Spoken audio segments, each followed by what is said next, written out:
Hello बच्चों, पिछले video में जो हमने 2-3 वीडियो बनाए पर्यावरणीय कारकों पे, उनमें हम लोगों ने पर्यावरणीय जो अजैविक कारक हैं उनके बारे में बात कर रहे थे लगातार।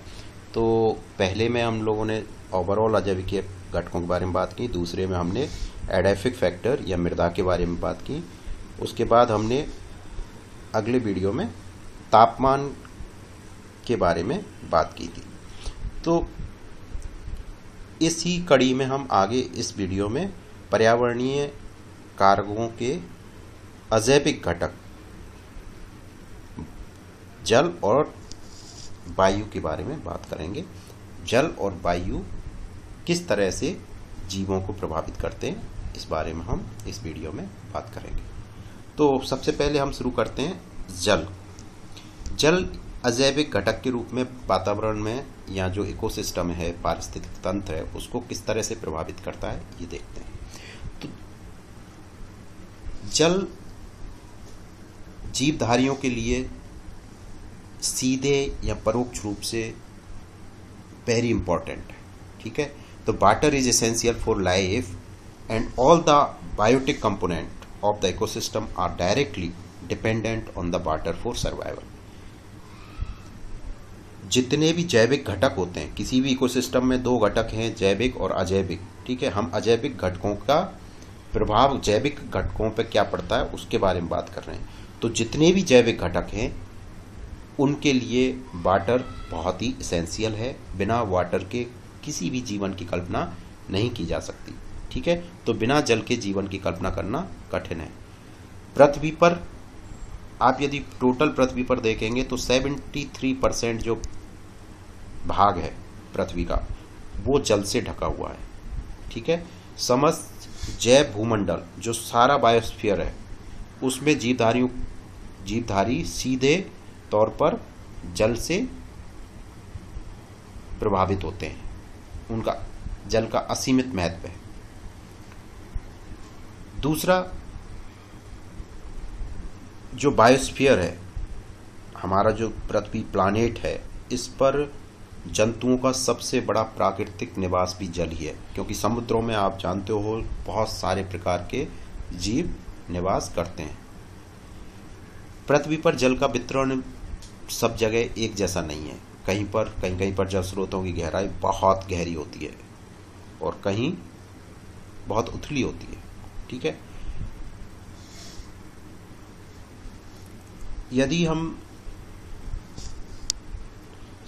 आप यदि देखोगे तो समुद्र हैं वो बहुत गहरे होते हैं। ठीक है, कुछ समुद्र जो विश्व के हैं वो तो 9750 मीटर तक गहरे हैं। और इन समुद्रों में सभी भागों में, सभी गहराइयों में कोई ना कोई जीवधारी का समूह रहता है। समुद्र के जो इतने गहरे 9750 मीटर गहरे भाग हैं वहां पर भी कुछ तक जीव रहते हैं, चाहे वो प्लांट्स रह रहे हैं, उनके साथ में छोटी छोटी मछलियां, या जिस तरह से क्रेस्टेशियन है, या कोई भी रह रहा है, तो जीव रहते हैं। पृथ्वी पर स्वच्छ जल के स्रोत हैं, जैसे पोखर हैं, झील हैं, नदी हैं, उनको सम्मिलित करते हैं। ये तुलनात्मक रूप से छोटे होते हैं। ठीक है, तो जो जल है वो जीवों को कैसे प्रभावित करता है इस बारे में हम देखते हैं। जो जल है उसमें क्या है, कुछ विशिष्ट गुण होते हैं। ठीक है, यूनिक प्रॉपर्टीज होती हैं वाटर की, जिसकी वजह से ये इतना इंपॉर्टेंट है, जिसके कारण जीवन को तुलनात्मक रूप से अधिक प्रभावित किया जाता है। ठीक है, बिना जल के जीवन की परिकल्पना नहीं कर सकते। जल के कुछ विशिष्ट गुण हैं, उनको हम एक एक करके देखते हैं।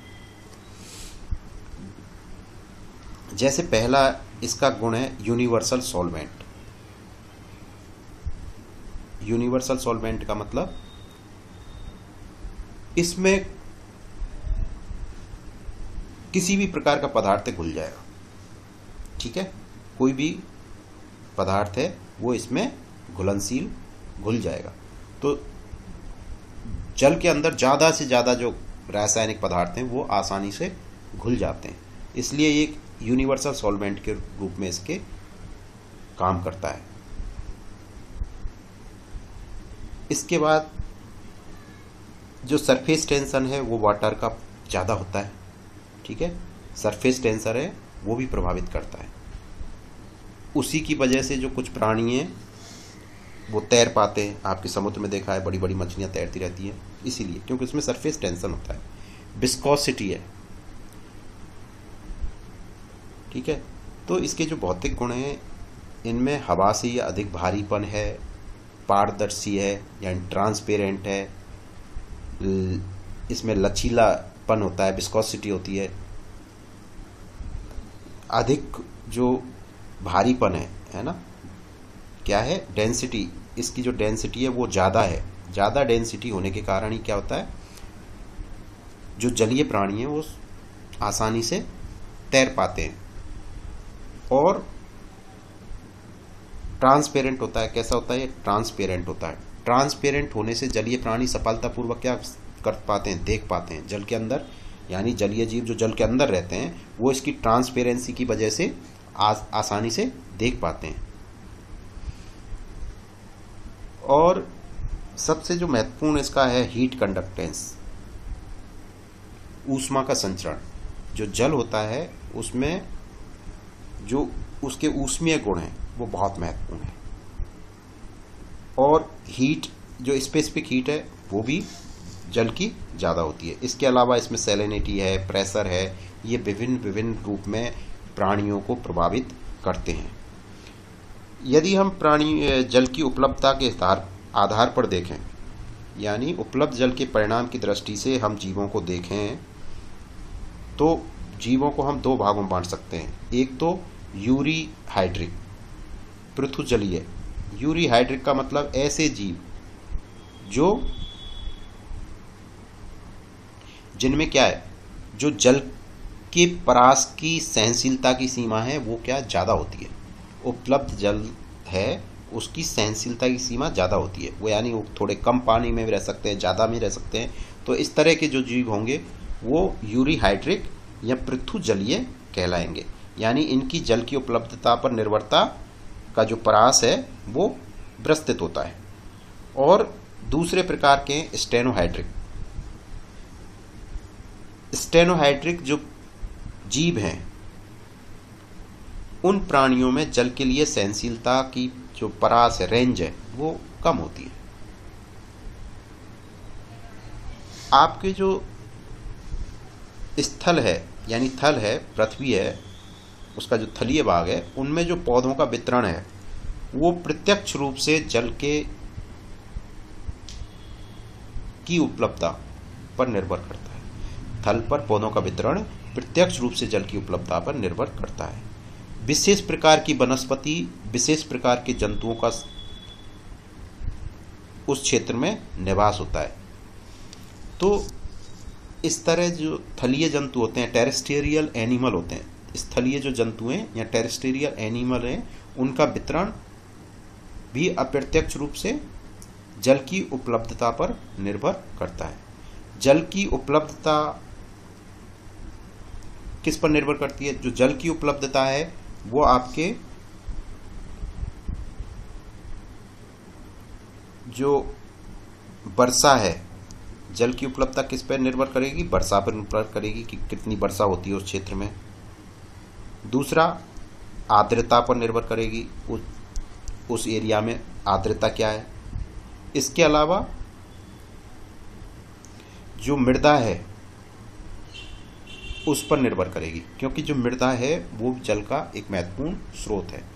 तो वार्षिक जो वर्षा है किसी क्षेत्र में, उसके आधार पर हम वहाँ के जो बायोम्स हैं, जीवोम जिन्हें कहते हैं, उनको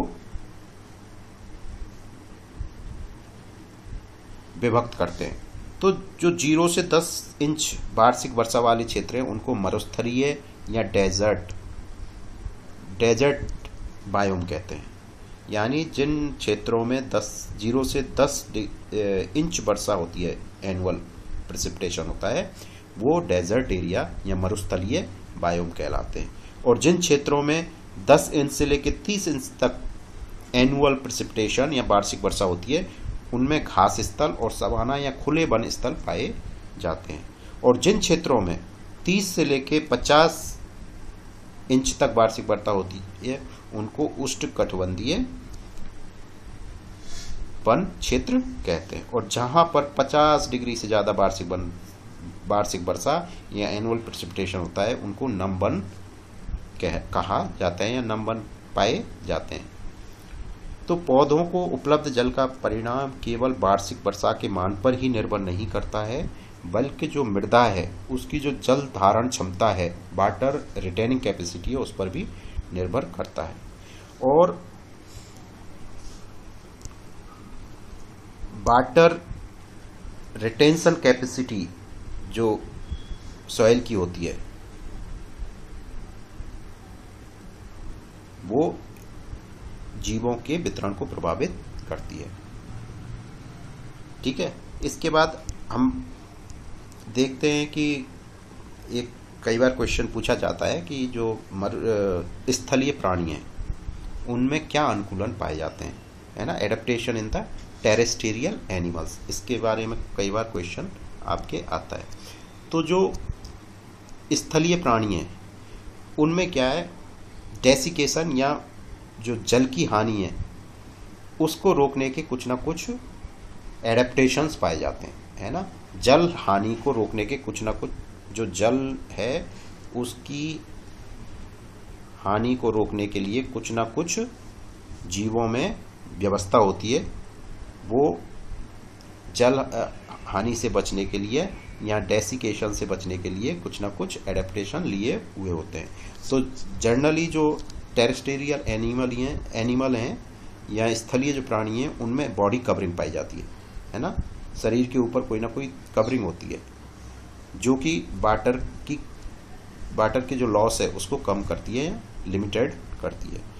कुछ जीवों में स्वेट ग्लैंड्स पाई जाती हैं, वो क्या करती हैं, वो कूलिंग डिवाइस के तौर पे काम करती हैं। यानी जब पसीना आता है तो वो उसका बाष्पोत्सर्जन होता है जिससे उस सतह कैसी हो जाती है, ठंडी हो जाती है। इसलिए तो कुछ प्राणी हैं उनमें श्वेत ग्रंथियां पाई जाती हैं जिससे वो क्या है, श्वेत ग्रंथियां कैसे काम करती हैं, एज ए कूलिंग डिवाइस काम करते हैं। और कुछ प्राणी जो टेरेस्टेरियल एनिमल हैं जैसे ऊंट, उनमें जो टिश्यू होते हैं कुछ, वो क्या होते हैं, वाटर लॉस के लिए टॉलरेंट होते हैं। ठीक है, तो आपने देखा होगा ऊंट क्या रेगिस्तान पाया जाता है और कई कई दिनों में एक बार पानी पी ले तो उसका काम चल जाता है, क्योंकि उसके जो टिश्यू हैं वो इस तरह के हैं कि वो वाटर लॉस को रोकते हैं।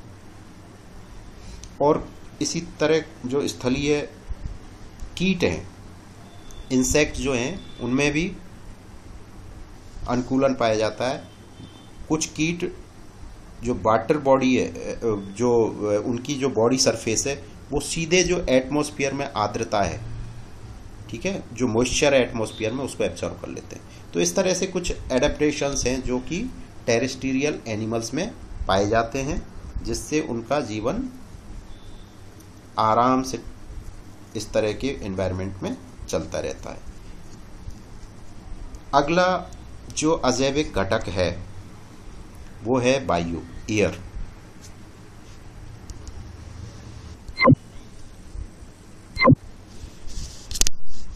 जो जीव हैं उनके चारों ओर वातावरण होता है, उसमें क्या है, वायु होती है। ठीक है, और ये जो वायु है इसका एक निश्चित संगठन होता है। वायु को यदि हम साधारण तौर पर देखें तो आपके 20% क्या होती है, ऑक्सीजन होती है। 20% इसमें ऑक्सीजन होती है, 79% इसमें क्या होती है, नाइट्रोजन होती है, और 0.03% कार्बन डाइऑक्साइड होती है, और शेष जो होती हैं वो निष्क्रिय गैसेस होती हैं। इसके अलावा जो वायु होती है उसमें जलवाष्प भी रहती है जो कि मौसम के अनुसार बदलती रहती है। ठीक है, तो मेनली जो आपका वातावरण है उसमें गैस होती हैं। गैस का एक आवरण जीवों के या पृथ्वी के चारों ओर होता है जो मुख्य रूप से ऑक्सीजन, नाइट्रोजन, कार्बन डाइऑक्साइड और कुछ अन्य निष्क्रिय गैसों से बना हुआ होता है जो बहुत कम मात्रा में होती हैं। इसके अलावा वातावरण में मौसम के अनुसार जल वाष्प की मात्रा रहती है। जो ये निष्क्रिय गैस हैं उनको छोड़ दें तो बाकी ये सभी गैसें हैं, ये महत्वपूर्ण है। ठीक है, निष्क्रिय गैसों को यदि हम छोड़ दें तो बाकी गैसें जो मेटाबॉलिज्म होता है, क्या होता है, उपापचय मेटाबॉलिज्म होता है, उसके लिए उपयोगी होती है। वायु के रूप में समस्त जो बायोस्फीयर है उसके चारों ओर सदैव चक्कर काटती रहती है ना। जैसे ये पृथ्वी है, पृथ्वी के चारों ओर वायु विभिन्न डायरेक्शंस में जगह जगह अलग अलग तरीके से चक्कर काटती रहती है। ऑक्सीजन जो है वो सभी जीवधारियों के लिए अति आवश्यक गैस है। स्थलीय और जलीय प्राणियों का श्वसन ऑक्सीजन में ही होता है या ऑक्सीजन से ही होता है। यही ऑक्सीजन आंतरिक श्वसन जो इंटरनल ऑक्सीडेशन रेस्पायरेशन होता है उसमें कार्बोहाइड्रेट या शर्करा का उपापचय करके जैविक जो क्रियाएं होती हैं, बायोलॉजिकल जो एक्शंस होते हैं, उनके लिए ऊर्जा उत्पन्न करती है। ऊर्जा किसके फॉर्म में उत्पन्न होती है? एटीपी के रूप में, एटीपी। ठीक है, तो जो ऑक्सीजन है वो सेल्स के अंदर जो इंटरनल रेस्पायरेशन होता है उसमें एटीपी या ऊर्जा बनाती है। बिना ऑक्सीजन के जीवन कुछ पल में ही समाप्त हो सकता है। इसलिए जो एयर है उसमें ये ऑक्सीजन की मात्रा है, ये बहुत इंपॉर्टेंट है। ठीक है, अब ये तो टेरेस्टेरियल एनिमल्स हैं, उनके लिए तो ये उपलब्ध है। लेकिन जल में क्या होता है? जल में ऑक्सीजन क्या होगी? घुलित अवस्था में रहती है ना। जल में ऑक्सीजन या तो जो उस जलीय जो बायोम है उसमें जो ग्रीन प्लांट्स हैं उनमें प्रकाश संश्लेषण से उत्पन्न होती है, या फिर जैसे मान लो कोई ये लेक है, ठीक है, ये लेक है, इस लेक में जो जल के अंदर ऑक्सीजन होगी वो या तो इसमें जो प्लांट्स हैं उनके द्वारा बनेगी, शैवाल हैं, ग्रीन शैवाल हैं, उनके द्वारा ऑक्सीजन बनेगी, वो इसमें डिजॉल्व रहेगी, या फिर क्या डिफ्यूजन के द्वारा जो वातावरणीय ऑक्सीजन है वो इसमें अंदर जाएगी। तो ये ऑक्सीजन स्थलीय और जलीय जंतुओं के लिए एक महत्वपूर्ण सीमाकारी कारक के रूप में कार्य करती है। कार्बन डाइऑक्साइड के द्वारा प्लांट्स हैं, कार्बन डाइऑक्साइड के द्वारा की सहायता से जो प्लांट्स हैं वो प्रकाश संश्लेषण द्वारा स्वयं के लिए और जंतुओं के लिए भोजन का निर्माण करता है ना। कार्बन जब प्रकाश संश्लेषण होता है तो उसमें क्या है? कार्बन डाइऑक्साइड काम होती है। प्रकाश संश्लेषण कैसे है? आपने रिएक्शन देखी होगी, CO2 + H2O है ना, मिलके क्या कार्बोहाइड्रेट बनाते हैं, C6H12O6 ये बनाते हैं। तो इसमें ये जो कार्बन डाइऑक्साइड है इसकी ये क्या है? प्रकाश संश्लेषण के द्वारा किसमें परिवर्तित हो जाती है? कार्बोहाइड्रेट में। ये कार्बोहाइड्रेट पौधों के लिए, खुद के लिए भी आवश्यक है और जंतुओं के लिए भी भोजन का के रूप में काम में आता है। परंतु यदि आप बात करें वायु में, यदि कार्बन डाइऑक्साइड ये जो 20% है इससे अधिक हो तो ये लेथल हो सकती है, प्राणघातक हो जाती है। इसी तरह यदि जो जलीय बॉडी हैं, जो वाटर बॉडीज हैं, है ना, लेक है ये, उसमें भी यदि ऑक्सीजन की मात्रा ज़्यादा हो जाए तो उसमें जो कार्बोनिक अम्ल होते हैं उनके साथ क्रिया करके ये जो जल है, जो कार्बन डाइऑक्साइड है वो क्या है? वाटर बॉडी में, यानी आपके जो कार्बन डाइऑक्साइड है CO2 है वो जल से क्रिया करके क्या बनाती है? कार्बोनिक अम्ल या H2CO3 बनाती है। ठीक है, यह अम्ल आसपास के जो चूने होते हैं, लैम्स, उनसे प्रतिक्रिया करके कार्बोनेट बनाता है। ये यौगिक समुद्र में कार्बन डाइऑक्साइड के सुरक्षित भंडार का काम करते हैं, परंतु जल में गैस की अधिकता से मछलियां और जो जंतु होते हैं वो मर जाते हैं। ठीक है, तो इस तरह से एयर जो एनिमल्स हैं या बायोटिक कंपोनेंट है किसी भी इकोसिस्टम के, उनको प्रभावित करती है, वो चाहे प्लांट्स हों चाहे एनिमल्स हों। डिफरेंट इकोसिस्टम्स में, जैसे जो एक्वेटिक इकोसिस्टम है उसको अलग तरीके से प्रभावित करती है, स्थलीय इकोसिस्टम है उसमें अलग तरह से प्रभावित करती है, लेकिन ये एक महत्वपूर्ण अजैविक घटक है जो जीवों पर या जो इकोसिस्टम के बायोटिक कंपोनेंट है उनको प्रभावित करता है। तो इस तरह से अपने जो एबायोटिक घटक हैं वो खत्म हुए। अगले वीडियो में हम लोग जो इकोसिस्टम के बायोटिक कंपोनेंट हैं उसके बारे में बात करेंगे। ठीक है, हमने पारिस्थितिक तंत्र को एक बार रिकॉल कर लो, हमने पारिस्थितिक तंत्र को दो भागों में बांटा।